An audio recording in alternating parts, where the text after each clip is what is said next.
Shalom, shalom. So I was, we live in a very pluralistic society. And so one of the things that when we're all subject to different influences by these different views out there, but one is calendars. There's a lot of different calendars.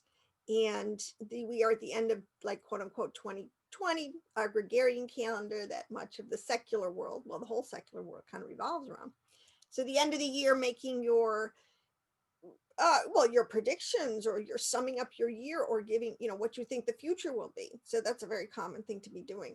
Retrospect. Anyways, uh, so I am thinking retrospectively. 2020, don't even want to go there half the time. But anyways, 2021, just by its very nature of the numbers, which is also very symbolic and a lot of information packed into those, it's a better number. A 2, 1, 20, which always means division. It means separation. It does mean from polar extremes to things that are side by side, but not.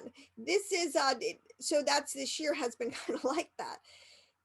But the 2021 is more coming into back one unity, a wholeness. There's going to be an integration going on just by the very numbers. So that's encouraging.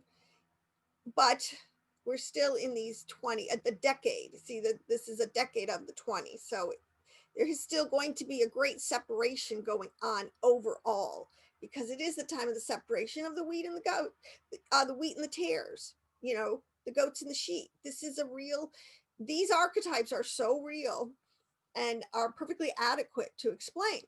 But what I wanted to do, one thing on a spiritual level, is I've been really musing, studying, talking, meditating, with the Father, collecting notes, reading on the difference so that I can be intelligent and understand the differences between the viewpoint of Mashiach from a Jewish point of view and a Christian. Obviously, very different, right? And cause all sorts of problems in the larger reunification of all Israel, and it still does today.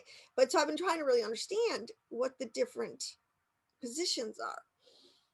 And Paul was very clear, if you're coming from a New Testament POV, that there is partial blindness on both houses. Now that is in this is even with the Old Testament, a confirming witness that it, the prophets say, Isaiah and Jeremiah, he will blind, he will cover the heads of the seers and dim the ears of the prophets. This is the same way of saying it. They're just it's going to be veiled. This is the thing. There will be blindness to a certain extent on both houses. So that's the Father's like really and truly, that is the handicap because of our sinfulness, the way we just never really can do it all the time, at 100% perfect Torah. There will be some blindness. So, but it's not crushing. It has never been such a debilitating blindness, so to speak, that well, I suppose a couple times there is great darkness, but by and large, it hasn't incapacitated either house from getting through their mandates, their birthrights for Ephraim, multiplying into all the earth, the seed of Abraham, just pushing that seed. It's almost like a genetic a movement, a flow, a flux. There is an energy behind that. But at the same time, you have Judah, who has a whole different mandate to preserve something very amazing and has done it. So between Torah and the birthright of Mashiach.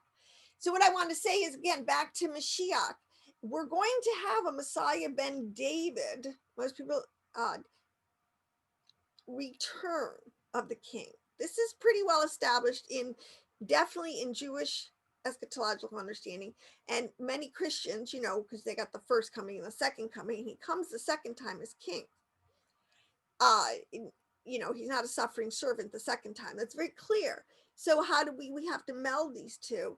And so I just had a couple things, but it's bigger than that. The redemption of the two houses, when you take the sum total of all the prophecies, there's a lot going on. Okay, this is, in the largest level, or one level, is the reunification of the dry bones of Ezekiel and the clanging and the whole thing. And he gives this whole, not just bones, but sinew and veins and blood, everything, that whole thing just comes alive again. Okay, but let me just give you a couple of quick like almost a list of things that still have to be accomplished in the redemption by Mashiach. It is the gathering of dispersed people of Israel to the Holy Land. Now, there's a lot of myopic vision in this one because the Jews don't really, in my opinion, have the biggest picture in there of the 10 tribes being dispersed in the other and coming back through the mostly the camp or the door of Christianity that Yeshua opened. That's not like, all right, so that's been huge, but that is the reality. Okay, but at the same time, they're gathering again from the four corners of the earth. They're statehood, nationhood there because they're kind of the material presence. We're sort of the spiritual salt. That's one way to put it. You know, Ephraim, we're the spiritual salt that preserves the earth. They are the literal, visible, you can see it, salt that is preserving Torah and the commandments and standards and writings and things for us. But so they're the material salt. But so this is going on. Both houses are coming back together from scattering, from exile, from dispersion, a lot. And with it is coming, they're coming out of their blindness, their darkness, their ignorance, their incapacitatedness, so to speak. And you know, they're getting new garments, they're getting which you understand, new anointings, new understandings, power. All these things are coming back. But so that's, you have that going on. You have the building of the Bet Hamadash, which is the rebuilding of the temple. All right, and that now in every allegorically, spiritually, psychologically, I mean, the temple is a very big archetype, so it just can't stay totally on the parts level. Okay, a physical temple, even though it's pretty clear from verses that there will be a physical, because Jerusalem will be the city of the king and the temple will be there, and there will be officiating going on for all the nations to participate in. So but again, then you have the and also with that goes the reestablishment of the temple service. Now, whatever that looks like when the king, you know, there'll be a lot that will fall into place, so to speak. So that's another whole subject, but that's part of it. What will the service look like? Now, it is mankind's also, for this is all for the nations. This is the redemption of the whole earth. Okay, the process of the reunification of all Israel is literally the process of the restoration of everything that's in bondage. That's the point. The liberation of the sons of God brings total redemption to all of the earth in all of the different dimensions and levels. But it is mankind's return to God and its recommitment to a life of goodness and holiness. This is the thing, that the glory of the Lord will cover the earth as the waters cover the sea. And it is this idea of coming back to God. What would be coming back into belief, faith, acknowledging the Creator Father, and living by His commandments. I mean, the covenant at Sinai is still the covenant. That's the covenant of the firstborn.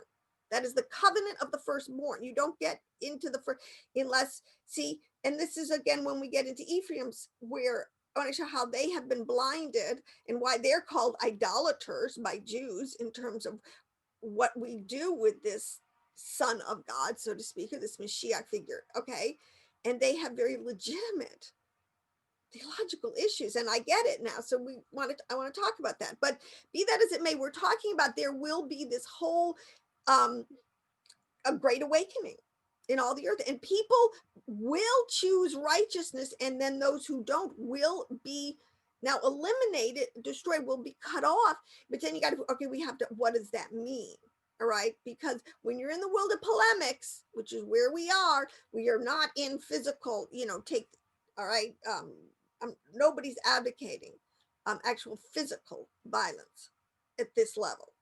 Now, so that's just one of it. Then it is also a time of goodness and holiness. People will live according to Torah. It is the end of, and then this embracing of the covenant, this living it, and because Mashiach, one of the things he does, he puts down all rule and authority, all the principalities and the powers, the spiritual wickedness and the evil men that operate in the subliminal levels, just above us, but below.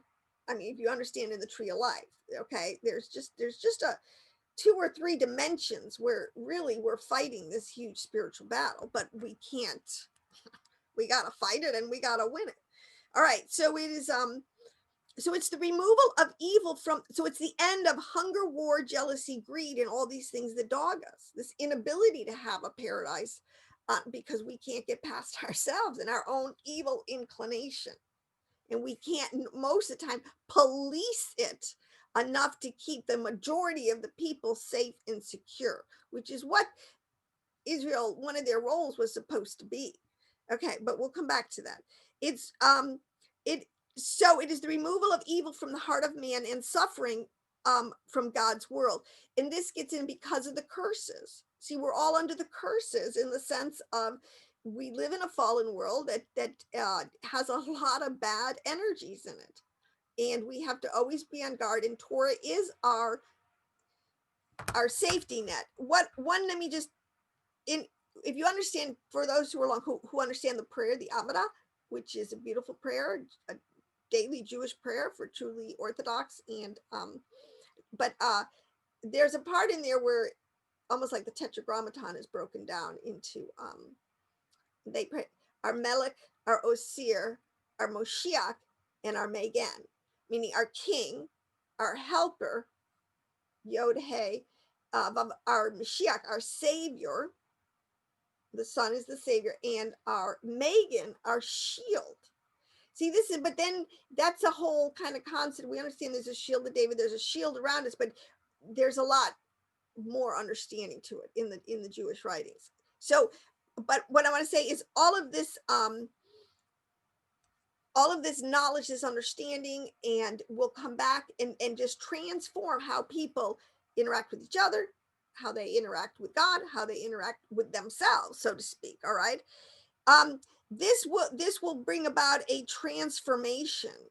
Will undergo, the human mind will comprehend divine truth and will be what's in the world. The negative energies totally will be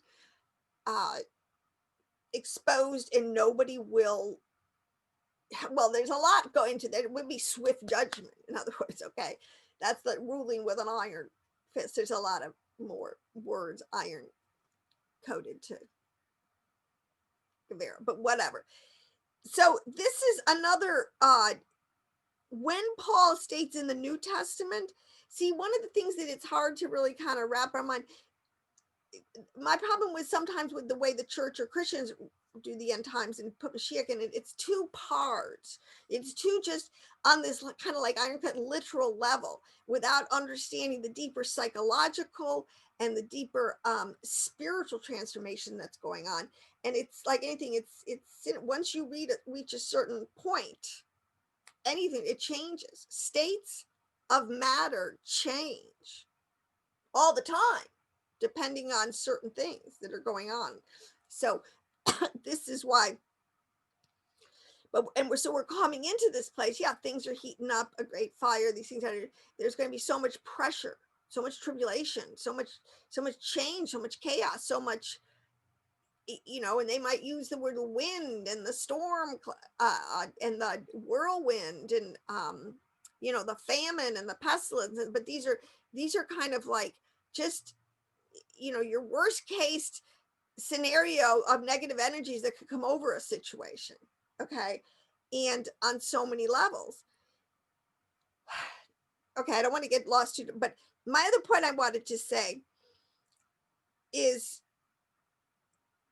let me just find this one part here. It says in Ephesians 3:10, it's told that the church, which is the ecclesia, which is the those who are called out, it specifically writes to those who have called out and believe from the lost tribes, from the nations, from the mixed, all these that are being called back into covenant with the God of Israel. All right, and through this work that was really performed in the heavens. It really was a work that penetrated the physical clamp that death had on this world of materiality. It really penetrated it in the physics in so many ways. It's really the way they just use their language. So much of the ancient language is used where they're using physics, physics, but in a very flowery, metaphorical, allegorical way. And you really just got to always stay aware of that. Otherwise, you fall into the trap of a lot of times of idolatry, of giving it too much physicality. But anyways, the subliminary sphere, which I just said, where these fallen angels are, where what we're battling and what is going to be put down, part of Mashiach job. It's so interesting. Messiah ben David, he is really going to be able to defeat in a huge way, like the way of Michael the archangel defeating Satan, or at the time of the where they had to lock up the angels, at the time of Mount Hermon, I believe, right? And they had to take those angels and actually literally just remove them, lock them up. Anyways, the power of that's going to be released in this anointing of Mashiach ben David, that will enable in a physical way now, finally, okay, to be free of these wicked handlers. And I've talked about this with everybody. I think most people who were quote unquote awake, you get the picture, right? But the point is, this is why, because a lot of this is coming up again when I want to flesh out Mashiach, because part of all the news that's going on, Trump just, again, it was surfacing in a couple spots about the Space Force, and about how Trump and Israel have actually been in touch with extraterrestrials, aliens, that this is going to be all real, it's going to come out soon. And my thing last year, again, at the end of the 2019 into 2020, was, I call this the decade of disclosure. And this is going to be, I don't know if it's going to be a slow leak, but it is, or just like boom, all at once. But the extraterrestrials, these subliminary, okay, let me read this to you. The subliminary sphere was the realm of changing nature. This is according to the mindset. If you were an ancient wisdom writer, a prophet, a seer, this is what you would know and believe. All right, so since we know our struggle is not against flesh and blood, but against rulers, authorities, powers, darkness, demonic darkness, and spiritual forces that control the subliminary. The subliminary sphere was the realm of changing nature, beginning with the moon up to the limits of the universe. Everything to classical astronomy was permanent, regular, and unchanging. The region of ether where the planets and stars are located. Only in the subliminal sphere did the powers of physics hold sway. Fallen, chastening, accusing angels of evil in the heavenly realms. Okay, so and I wish I had time to really kind of flesh this out more, but this understanding, when you understand the tree of life, when you understand the 10 heavens, and the different qualities and the different levels of, when they use the word angels, they're really talking about powers and principalities, energies, negative, demonic, dark, or of the light, so to speak. Okay, this is real, but there's a lower level. It's really in the top of our moon, up until some of the lower levels, before the sun. The limits of the universe were permanent. But see, when you get up into the Mazzaroth, see, there's so many levels, and you get in above the sun and the moon is a Mazzaroth, and is a fixed, unchanging group of stars that just move. It just cycles. And the ancients could with clockwork, they do it today, still a telescope, plot this thing as it moves. I mean, we still are being told of, some kind of planetary or some kind of debris, something is coming at us that we haven't seen for 3,000 years. Some kind of thing is orbiting around. So, I mean, even modern science verifies this concept. But it is the region of ether where the planets and stars are located. And there's about one and a half levels of kind of the heavens, from the universe to the moon, where that is really the realm. And this is where all this extraterrestrial, this spacecraft, a lot of this technology is coming from, and it's coming from under the earth. So there's nothing new under the sun. These are the places where these entities, this energy has reign and influence. All right, but it's not. But then the level we're talking of, it's so interesting, the level of Mashiach, which is the king, and the king is really more is supreme. This is in the whole hierarchical thing of it. The king is always the top. There's nothing really. All right.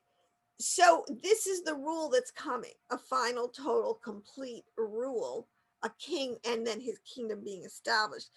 But I don't know personally, and when prepare ourselves for what level of physicality and we should expect from quote unquote these extraterrestrials to be manifesting.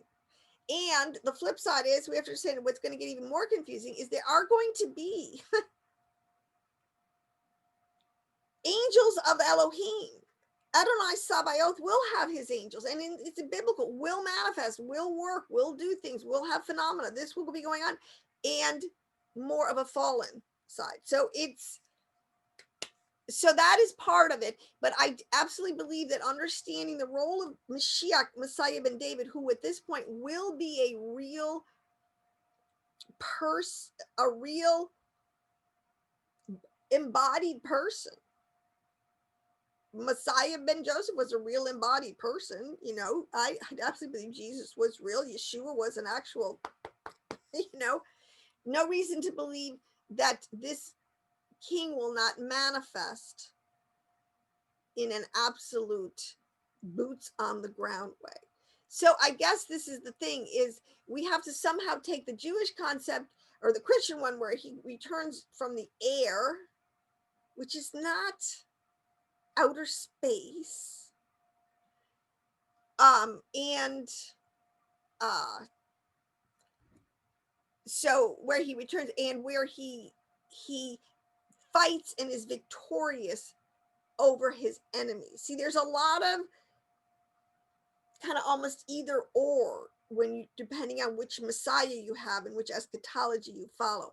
But because of the blindness, I actually believe that it's time now. There's enough people on the planet up to speed on the dialogue that could try to unify this. And again, I say this because it's my personal experience and a lot of other people, because I talk to other people who are reading the works. When you understand the tree of life, when you understand what the Zohar, when you understand what this knowledge is, and when you begin to integrate and see the big picture through, truly the cross, the tree of life, which is really just the most incredible way of talking about the whole microcosm to macrocosm. All right. And it's absolutely concise. It's locked down. It's a systematic theology that just once you get it, it doesn't change. So that knowledge will help us to, in our minds, dimensionally put the return in a spiritual sense, a psychological sense framework, and a physical bodily sense that makes sense. All right. So that's one goal, and hope that's one of my dialogues I'd like to start having in the new year, so to speak, the secular new year. And I hope you will be around for that. And also going to do more classes, which have been very successful. I have an intro on Kabbalah. I have an intro on angels. I'm building a lot deeper on notes and things, and have a great team getting together notes and charts and graphs and things. So if you just contact me, leave a message. If you're interested, go to the website and leave a message. And if you're interested in taking any of these classes and like and subscribe. I know I'm shadow banned, and I know that if you hit the like, it helps to get the algorithms moving. So I would appreciate that, and always leave a comment. So shalom, shalom. Enjoy 2021. The Lord is always, Adonai always is with us.